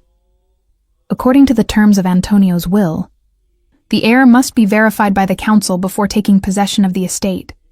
It's an old tradition, meant to prevent fraudulent claims. If Maya refuses to appear, Marco can argue she's hiding because she knows she's not really Gabriella." "That's insane," I managed, finding my voice at last. "He's the one who sent assassins after me. Why would I willingly walk into his trap?" "Because," Alessandro said quietly, "it's the only way to claim what's legally yours. And because if you don't appear, Marco will consolidate power quickly. Within a month, he'll control everything Antonio built. The Council won't oppose him if the rightful heir refuses to step forward." I pulled away from Dante, needing space to think, to process. I walked to the windows and stared out at the ocean, at the deceptively peaceful waves rolling toward the shore. Somewhere out there, beyond this beautiful island prison, was my old life. My apartment with the broken air conditioning, my freelance clients who needed logo redesigns, my parents who thought I was working on a secret project. All of it felt like a dream I'd had once, a story about someone else. "I need time," I said, not turning around. "Time to think about what I want to do." "Of course," Dante said. "Alessandro, keep monitoring the situation. Let us know if anything changes." "There's one more thing." Alessandro's voice carried a strange note, something that might have been hope or fear. Marco's challenge specified a meeting location, the Santoro family compound in Coral Gables, the same place where Gabriella disappeared 23 years ago. The weight of that statement hung in the air like smoke. Marco wanted me to return to the place where I'd almost died, where my real parents had lost their daughter, where this entire nightmare had begun. "Absolutely not," Dante said flatly. "It's too dangerous." But I was already turning around, an idea forming. What if that's exactly where we need to go? Both men stared at me like I'd lost my mind. "Think about it," I continued, the pieces falling into place. "Marco's expecting me to hide, to refuse the challenge. That's what gives him power, my fear, my absence. But what if I call his bluff? Show up at the compound with enough protection that he can't touch me, prove my identity publicly, and force the Council to acknowledge me as Antonio's heir?" "You'd be walking into a war zone," Dante said, his expression grim. "Even with security, the risk is worth it if it ends this." I moved back toward him, drawn by the magnetic pull that seemed to exist between us regardless of circumstance. "I didn't ask for this inheritance. I don't want to be Gabriella Santoro. But I'm not going to spend the rest of my life hiding either, always looking over my shoulder, waiting for Marco to find me." If I'm going to survive this, I need to face it head on. Dante studied me for a long moment, and I could see the war playing out behind his eyes. The desire to protect me warring with respect for my autonomy. His strategic mind calculating odds against his emotional investment in keeping me safe. If we do this, he said finally, we do it my way. Full security detail. Allied families as witnesses. Every contingency planned for. You don't take a single step without protection. Agreed. I nodded, relief and terror warring in my chest. Agreed. Alessandro was already typing rapidly on his keyboard. I'll coordinate with the other families, arrange for neutral ground rules. The council meeting can't happen immediately. It'll take at least a week to gather everyone and secure the compound properly. A week, I repeated. 7 days to prepare myself mentally for walking into the lion's den. 7 days on this island with Dante, learning who I really was, deciding who I wanted to become. 7 days before I faced my cousin who wanted me dead and claimed the inheritance that would either save me or destroy everything. We'll use the time wisely, Dante said, dismissing Alessandro with a nod. The screen went dark, leaving us alone in the study. I'll teach you everything you need to know about the Santoro organization, the key players, the business interests, the alliances and rivalries. You'll walk into that council meeting prepared. And after? I asked quietly. After I'm officially Gabriella Santoro, heir to the Empire. What happens then? Dante stepped closer, his hand settling on my hips, pulling me against him. Then you decide what kind of leader you want to be. Whether you want to continue your father's work or dismantle it entirely. Whether you want to embrace this life or find a way to escape it. His forehead rested against mine, his breath warm against my lips. And you decide whether there's room in any of those futures for a man like me. Dante. He kissed me, swallowing whatever I'd been about to say. This kiss was different from the one in the panic room. Deeper, more desperate, carrying the weight of everything unsaid between us. His hands moved from my hips to my back, pulling me closer until there was no space left between our bodies. I melted into him, let him take my weight, let myself stop thinking about assassins and inheritances and impossible choices. For just this moment, I let myself be Maya, and I let myself want Dante Ferraro with an intensity that terrified and thrilled me in equal measure. When we finally broke apart, both breathing hard, he rested his forehead against mine. 1 week, he murmured. 1 week to figure out if this thing between us is real or just adrenaline and proximity. And if it's real? I asked, my hands fisted in his shirt. His smile was slow, dangerous, full of promise. Then we figure out how to make it work. Together. The week passed in a blur of intense preparation and stolen moments of normalcy that felt precious precisely because they were doomed to end. Mornings were devoted to education. Dante transformed the study into a war room, covering the walls with organizational charts, financial statements, and photographs of key players in the South Florida criminal landscape. He taught me about the Santoro Empire with the patience of a professor and the strategic insight of someone who'd spent his life navigating these dangerous waters. Your father controlled 3 primary revenue streams, Dante explained on the second day, pointing to a complex flowchart. Legitimate import-export through the port of Miami, completely legal, very profitable. Semi-legitimate real estate holdings, properties purchased with questionable funds but currently operating above board. And then there's the traditional business. You mean the illegal stuff, I said, taking notes on my laptop. Protection services, gambling operations, certain pharmaceutical distributions. His expression was carefully neutral. Your father was moving away from the more violent aspects, trying to transition into legitimacy like my family has. But these things take time. You can't just abandon networks that have existed for decades without creating power vacuums. I studied the charts, overwhelmed by the sheer scope of it. How much is it all worth? Antonio's personal wealth was estimated at $340 million. The organization's total assets, including properties, businesses, and liquid capital. Dante pulled up another file. North of $1 billion. The number was so large it stopped having meaning. I'd worried about making rent 2 weeks ago. Now I was potentially inheriting wealth that could buy small countries. Marco's been consolidating fast, Dante continued, switching to a timeline. Within a week of Antonio's death, he'd moved to take control of the protection networks. 2 weeks in, he'd absorbed the gambling operations. He's smart, methodical. If we'd waited another month, he would have been untouchable. But we didn't wait. I stood and moved to the window, needing distance from the overwhelming data. Because I accidentally texted you a picture of my ultrasound. I heard him move behind me, felt the warmth of his body as he stopped just close enough to make my skin tingle. Fate works in mysterious ways. Do you believe in fate? I asked, not turning around. I believe in preparation, strategy, and playing the odds. His hand came to rest on my shoulder, a gentle weight. But I'm starting to think there might be something to the universe pushing people together who need each other. I did turn then, finding him closer than expected.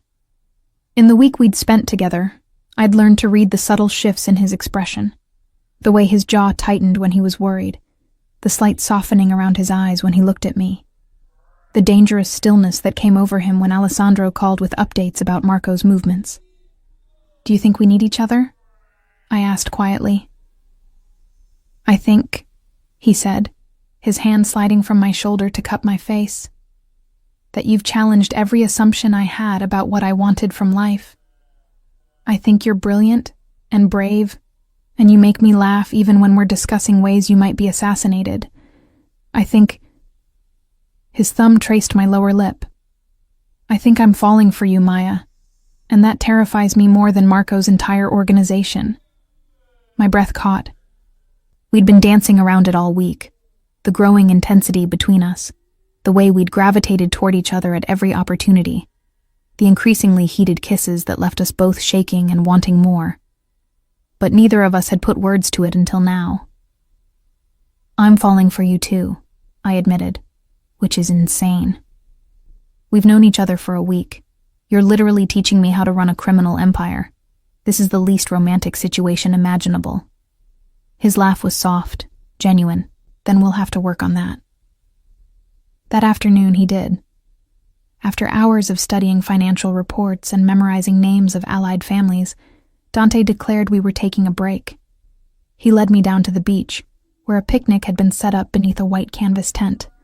Fresh fruit, local cheese, wine that probably cost more than my car. This is your doing, I accused, settling onto the blankets with a smile. I have many skills, he replied, uncorking the wine with practiced ease. Romancing beautiful women on private beaches is among them. How many beautiful women have you romanced on this particular beach? None. His expression turned serious. I don't bring people here, Maya. This island is my sanctuary, the one place I can be just Dante. Not the head of an organization or my father's son or any of the other roles I play. I've never shared it with anyone. The weight of that admission settled over me. Why me? Because you're the first person I've met who makes me want to share it. He poured wine into 2 glasses, handed me one. The first person who sees me, really sees me, and doesn't want something in return. I took a sip of wine to cover the emotion tightening my throat. That's not entirely true. I want you to keep me alive long enough to claim my inheritance. Fair enough. His smile was warm, teasing. But you wanted me before you knew I could protect you. I remember that look in your eyes by the cabana, before everything went to hell. Pure attraction. Nothing calculated about it. Heat crept up my neck. You're very confident. I'm very observant. He set down his wine and moved closer, his hand finding mine. And I observed the way your breath changed when I touched you. The way you leaned into me even when you were trying to maintain professional distance. The way you kissed me back like you'd been thinking about it for hours. Dante. His name was half protest, half invitation. He kissed me, slow and deep, tasting of wine and salt air and promises I desperately wanted to believe in. His hands tangled in my hair, angling my head for better access, and I melted into him with a surrender that should have terrified me, but instead felt like coming home.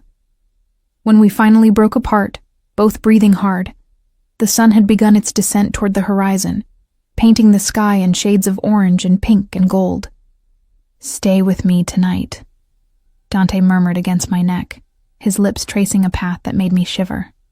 Not because of danger or obligation, just because you want to. I should have said no, should have maintained boundaries, reminded myself that we were still essentially strangers thrown together by circumstance, that getting emotionally involved with Dante Ferraro was a complication I didn't need. But I was tired of should. Tired of being careful, of playing it safe, of denying what I wanted, because it didn't fit the life I'd carefully constructed. "Yes," I whispered. "Yes." That night, I learned what it meant to be cherished. Dante made love to me with a reverence that brought tears to my eyes, his hands and mouth mapping every inch of my skin like he was memorizing me.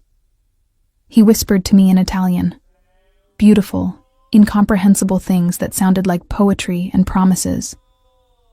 And afterward, as we lay tangled in his enormous bed with the ocean visible through the windows, he held me like I was something precious he'd found and refused to let go. "Tell me about your childhood," I said, my head resting on his chest, his heartbeat steady beneath my ear. "Which version?" His fingers traced lazy patterns on my shoulder. "The official story or the truth?" "Both." He was quiet for a moment, gathering his thoughts. "Official story. I was born into a wealthy family, attended the best schools, inherited my father's business empire at 25 when he died of a heart attack. Shrewd businessman, generous philanthropist, pillar of the Miami community. And the truth? I was born into the Mafia. My father ran protection rackets and gambling operations. He died of a bullet to the head during a territorial dispute, not a heart attack. I inherited his position along with his enemies, his debts, and his bloody legacy." His voice was matter of fact, but I felt the tension in his body. "I was 25 and terrified I'd be dead before I was 30. I pressed a kiss to his chest, directly over his heart. "But you weren't." "I got smart, made alliances instead of enemies, invested in legitimate businesses, learned that power doesn't always have to come from a gun." He tilted my face up to his. "And I waited for someone to give me a reason to want a future instead of just surviving the present." "Dante? I know it's fast," he interrupted softly. "I know we're still figuring this out. But Maya, you make me want things I thought I'd given up on. Family, partnership, a life that's about more than just the organization." My heart twisted. What if I can't do this? What if I claim the inheritance and realize I'm not cut out for this world? What if I fail? Then we figure it out together. His arms tightened around me. "But I don't think you'll fail. I think you're going to walk into that council meeting and show them exactly who Gabriela Santoro is. And I think they're going to be scared of you, which is exactly how it should be." The next few days passed in a similar rhythm. Mornings devoted to preparation, afternoons to stolen moments of normalcy, nights to discovering each other with an intensity that felt both urgent and inevitable. Dante taught me more than just organizational charts and alliance structures. He taught me how to read people, how to project confidence even when terrified, how to use silence as a weapon. "Never let them see you uncertain," he said during one lesson. "The moment you hesitate, they'll pounce. These people are predators. They respect strength, confidence, and the willingness to make hard decisions. Even if those decisions keep me up at night? Especially then. His expression was grim. The people who sleep soundly after ordering violence are the ones you need to worry about.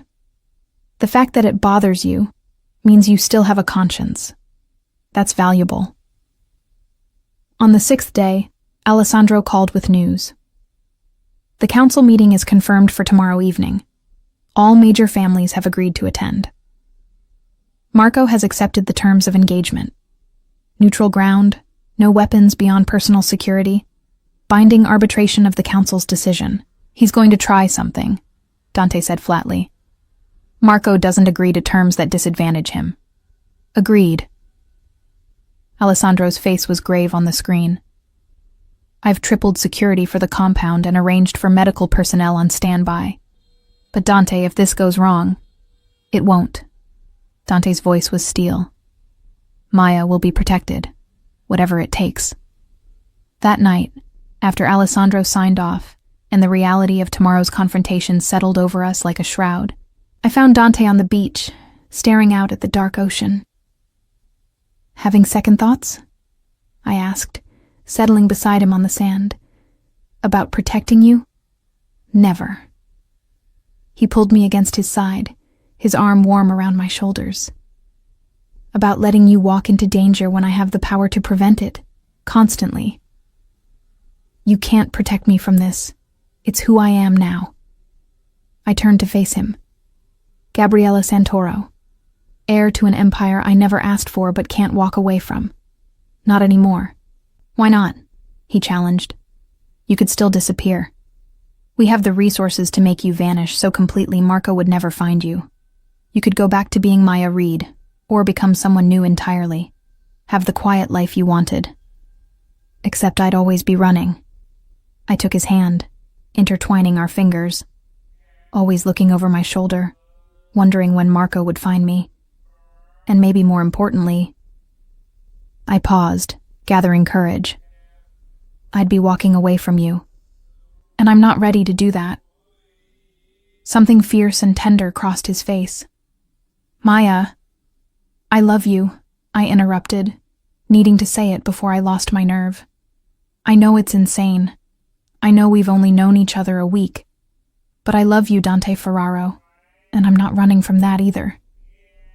He kissed me then, deep and desperate, pulling me into his lap so I was straddling him on the sand. I love you, he said between kisses. I love you, and tomorrow I'm going to make sure everyone in that room knows you're under my protection. That harming you means war with the Ferraro organization. That you're mine. Possessive, I murmured, but I was smiling. Completely. His hands slid under my shirt, warm against my skin. And when this is over, when you've claimed what's yours and Marco is dealt with, I'm going to marry you. Make you mine in every way that matters. My breath caught. Is that a proposal? It's a promise. His eyes burned into mine. A warning. I'm not letting you go, Maya. Whatever happens tomorrow, whatever you decide about the inheritance, we're doing this together. Understand? I understand. I kissed him softly. I understand that you're insane and possessive and probably the worst possible choice for a woman trying to enter the criminal underworld with some semblance of credibility. Probably, he agreed.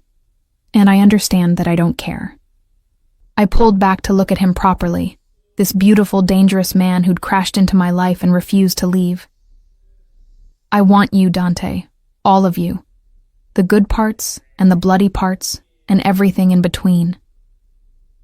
We made love on the beach that night, under the stars, with the ocean as our soundtrack and the sand as our bed.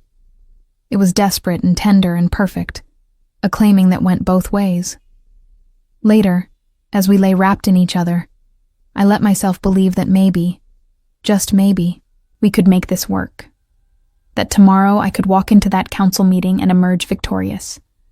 That I could claim my inheritance, neutralize Marco's threat, and build something new with Dante by my side.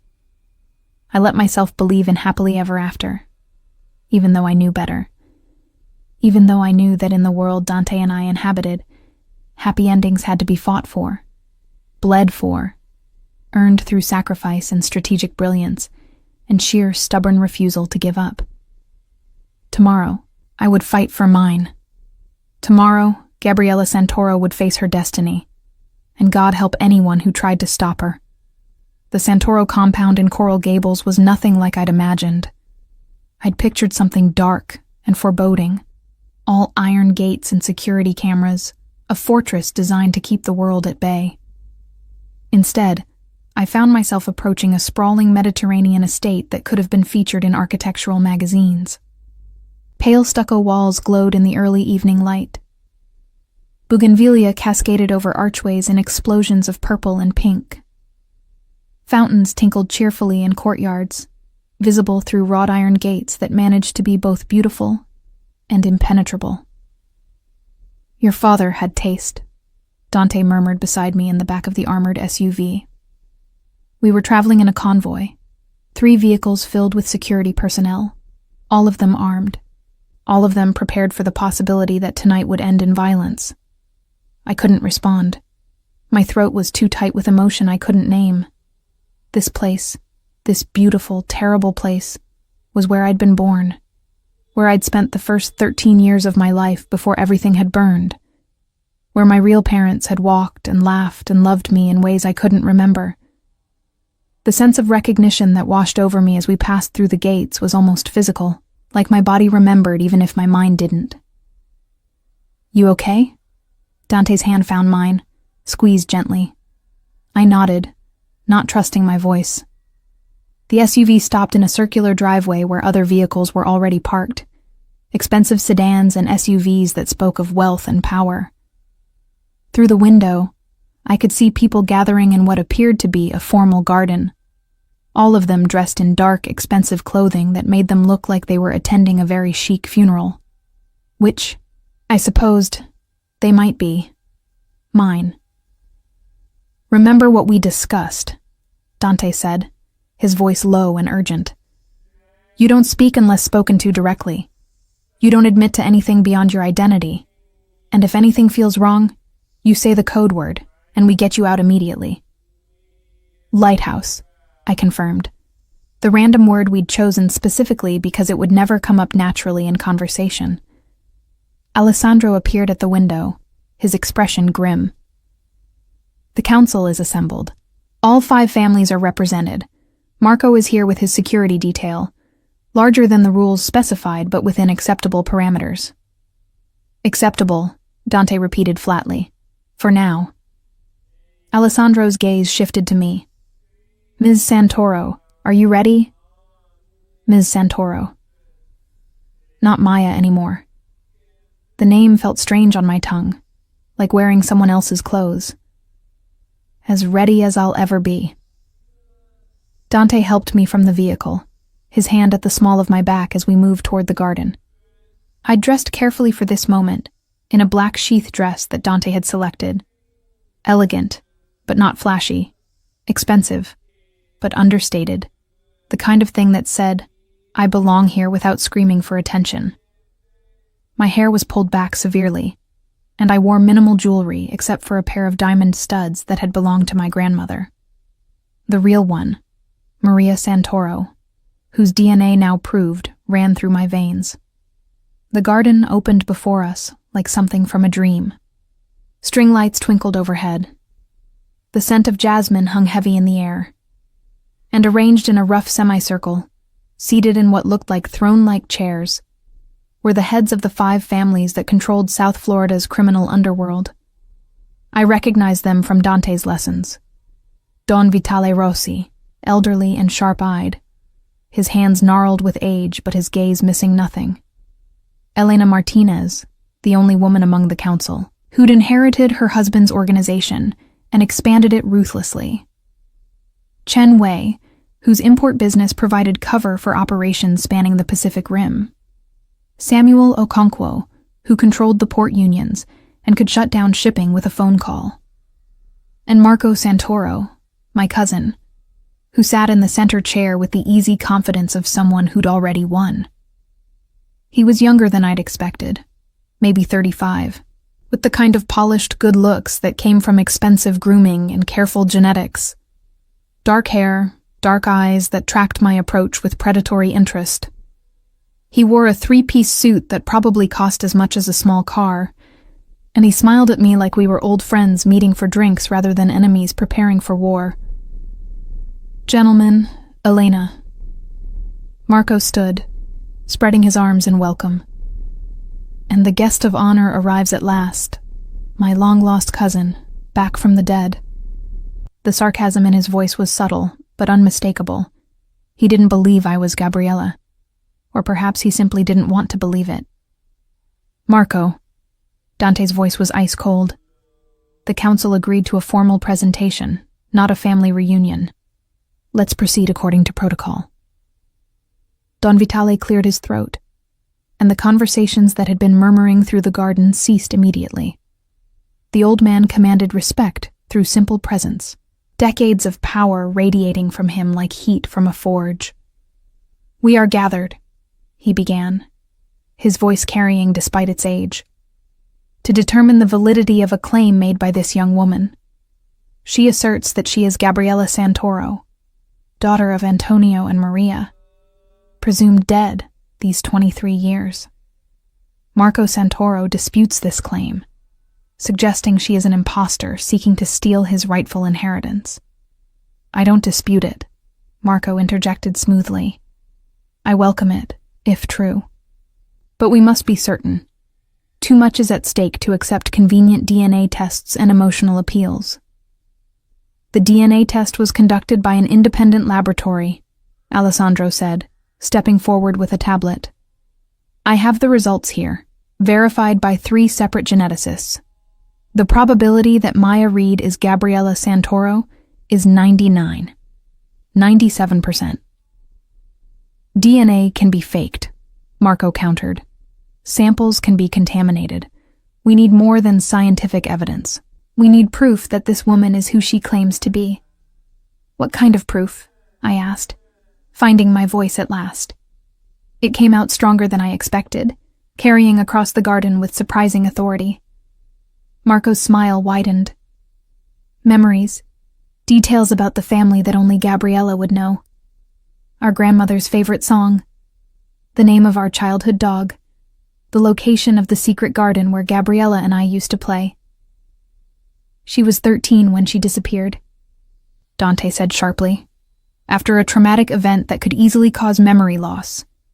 You're asking for the impossible." "I'm asking," Marco said, his gaze never leaving mine, "for proof that she's my cousin, and not some opportunist with a conveniently placed tattoo." The assembled families murmured among themselves. I could feel the moment slipping away, could see the doubt creeping into their expressions. Marco was playing this perfectly, not denying outright, not appearing unreasonable, just raising enough questions to make them hesitate. "I don't remember," I said quietly. All eyes turned to me. "I don't remember my childhood here. I don't remember my parents or this house or anything before waking up in a hospital with smoke inhalation and no memory of how I got there. The adoption agency told my parents I'd been in an accident. They never knew about the fire, about the Santoros, about any of this." "Convenient," Marco murmured. "What I do remember," I continued, my voice growing stronger, "are flashes. Images that didn't make sense until I saw this place. A fountain with a stone dolphin. It's in the north courtyard, isn't it? I saw it when we drove in. I remember a room with walls the color of the ocean, and a window seat where I used to read. I remember..." My breath caught as the memory surfaced, vivid and painful.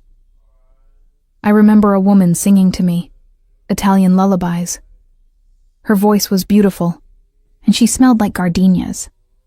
Elena Martinez leaned forward, her expression intent. Maria Santoro wore gardenia perfume. It was her signature scent. Anyone could know that. Marco said, but there was less certainty in his voice now.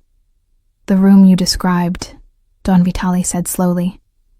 Ocean blue walls, window seat. That was Gabriella's room. Antonio had it painted that specific shade because his daughter loved the sea. The old man's eyes were sharp on me.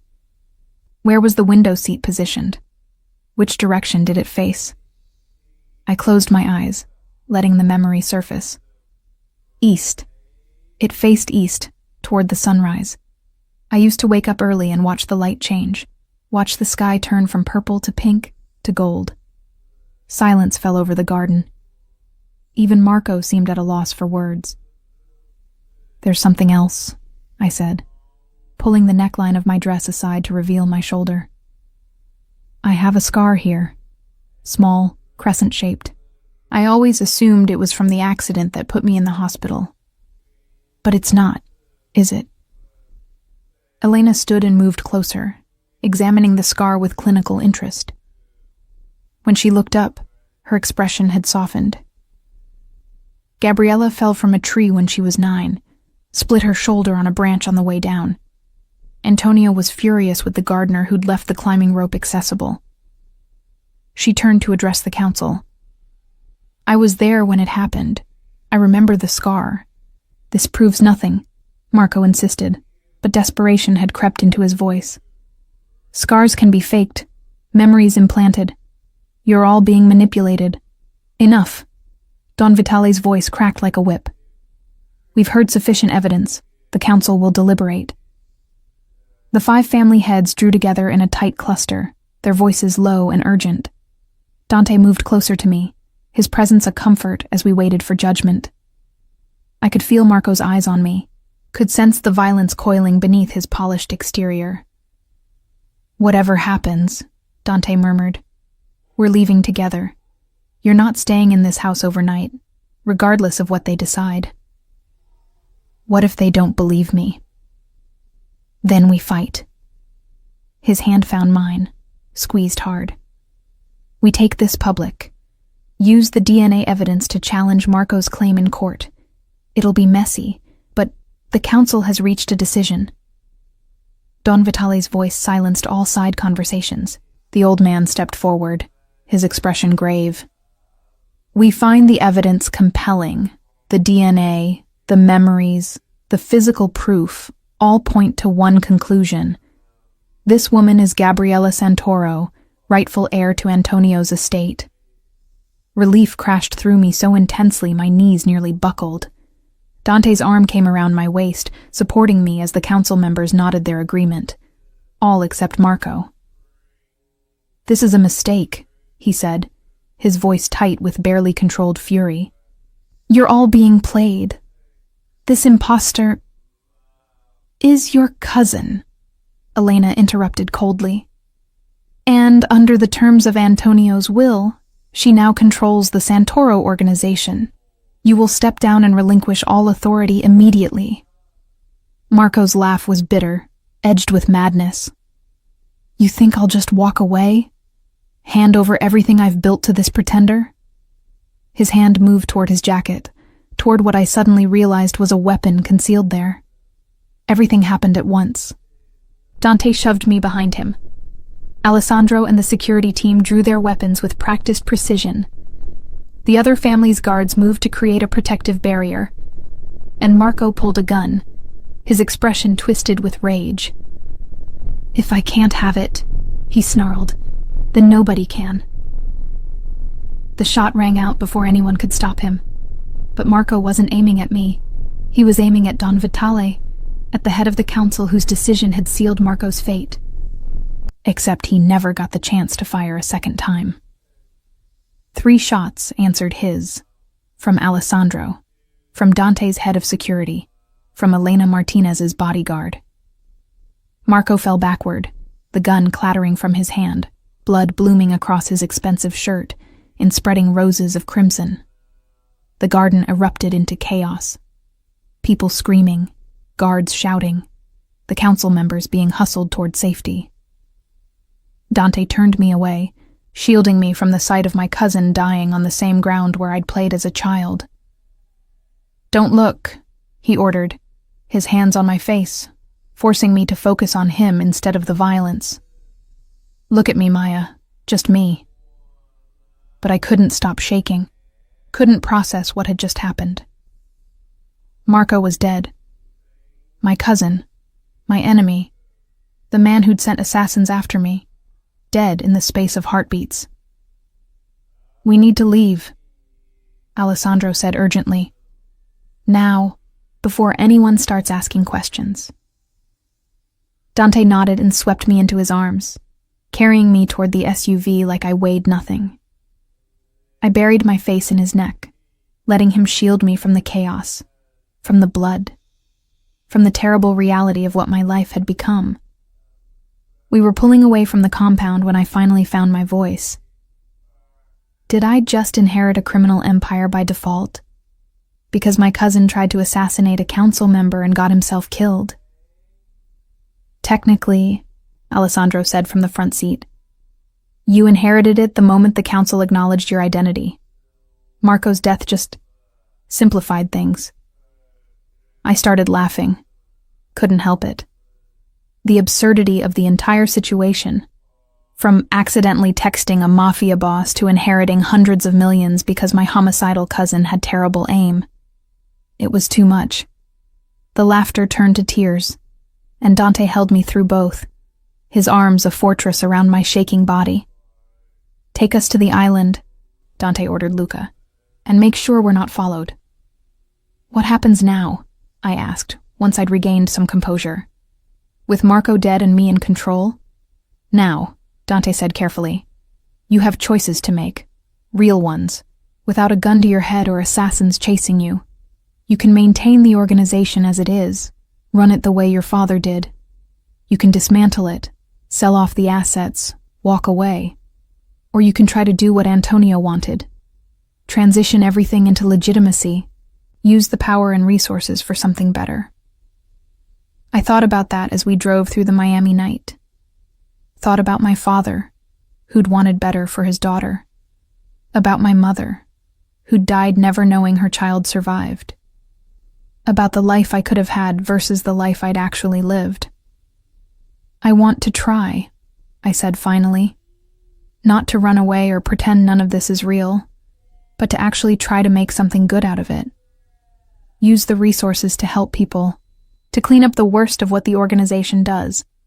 Is that naive? Probably, Dante admitted, but I'll help you try anyway. Why? I turned to look at him in the dim light of the SUV. Why commit yourself to this insanity? You could walk away right now, go back to your own empire, let me figure this out on my own. His smile was soft, devastating. Because I love you. Because I meant what I said on the beach. I'm not letting you go. Because... He pulled a small velvet box from his pocket, and my heart stopped. Because I want to spend the rest of my life helping you change the world. One reformed criminal enterprise at a time. He opened the box to reveal a ring. A simple band of platinum with a single flawless diamond. Elegant and understated and absolutely perfect. Dante, I breathed. Marry me, he said simply. Not because of the alliance it would create or the strategic advantage. Marry me because in a week you've become the most important thing in my world. Because I want to wake up next to you every morning and fall asleep holding you every night. Because I love you, Maya Gabriella, whoever you decide to be. Marry me. Yes, I said, tears streaming down my face again.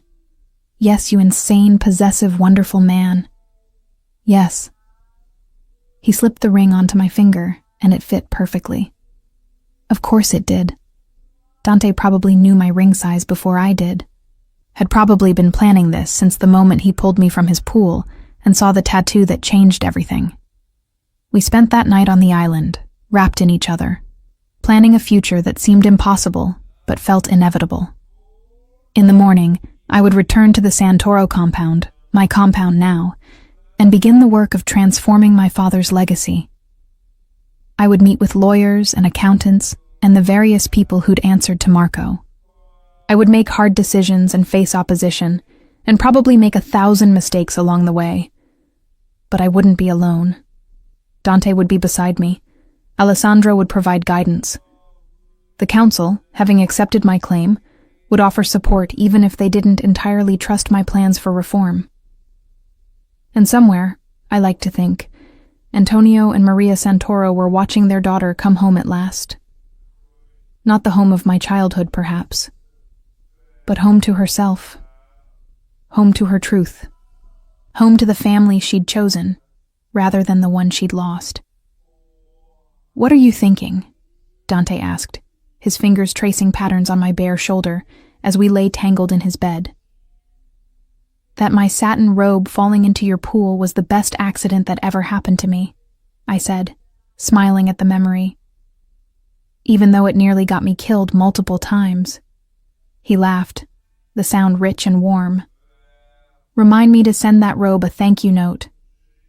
It's at the bottom of your pool, then I'll have it framed. A monument to the night my entire world changed." I rolled over to face him, taking in every detail of this man who'd crashed into my life and refused to leave.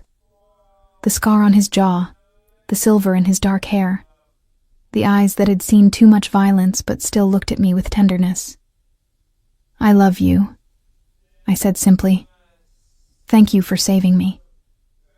"You saved yourself," he corrected, pulling me close. "I just provided the helicopter and the private island and the extensive security detail." "Details," I murmured against his chest. "Important details." His arms tightened around me. "I'm very good at details. It's why I'm going to make an excellent husband. Confident, aren't you?" "Completely." He pressed a kiss to my hair. "After all, I'm marrying Gabriella Santoro, heir to a billion-dollar empire, the woman who walked into a council meeting and claimed her birthright with nothing but DNA evidence and a handful of childhood memories. If I can win her, I can do anything." I fell asleep, smiling, wrapped in the arms of the man I loved, dreaming of the future we'd build together. It wouldn't be easy. Reforming a criminal organization never was.